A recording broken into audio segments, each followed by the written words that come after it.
None of our friends showed up after my friend invited us all to his house. Last night was supposed to be a simple dinner with friends, but it turned into something much more. My friend had invited our entire friend group over to his house for dinner. He was excited. He'd spent the whole day making homemade spaghetti, garlic bread, and even baked chocolate chip cookies. There are 9 of us in the group, and for some reason, he's often left out of our plans. He's never the one to initiate hangouts or organize events. It's usually me or someone else who invites him. But this time, it was his turn, and he was really looking forward to it. I knew I'd be late because I had to pick up my dad from the airport. He'd asked everyone to come at 5 p.m., but I wouldn't be able to get there until around 6:30 or 7 no. When I finally arrived at 7 p.m., I was surprised by how quiet the house was. He opened the door, and I saw that only one other person had shown up. They were sitting at the kitchen counter, watching a baseball game, with all the food laid out and untouched.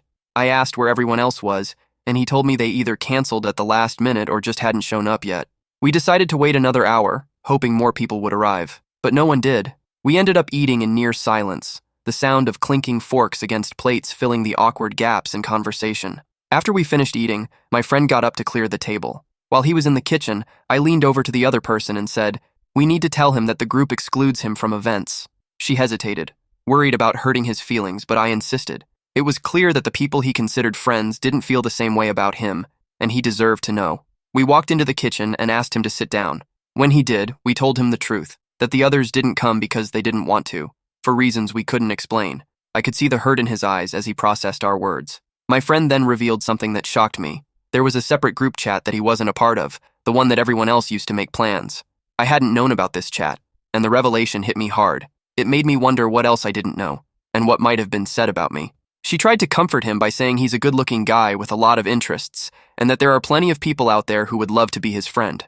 He was quiet for a moment, then thanked us for telling him the truth. He admitted that he had planned this dinner as a sort of test, to see who would actually show up. We were the only 2 who did, and he said our presence made him feel valued, even if it was just a small comfort.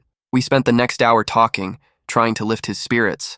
Before we left, he packed us each a big bowl of spaghetti to take home. The food was delicious, and I even had enough for the next day. But when I checked Instagram later that night, I noticed that he had unfollowed everyone in the group, except for me and the other friend who showed up. The whole thing with the exclusion from the group chat weighed heavily on my mind. It made me question where I stood with these so-called friends. I trust my friend who confided in me.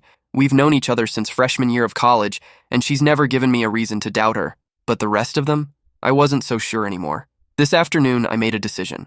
I unfollowed all of them. The more I thought about it, the more I realized that I've been left out of things too, and I'm not interested in wasting my early 20s on people who don't really care about me. I hope my friend finds a group that appreciates him for who he is. He's a genuinely nice person, and I'm sure someone out there will want to spend time with him. As for me, I think it's time to find some new friends as well.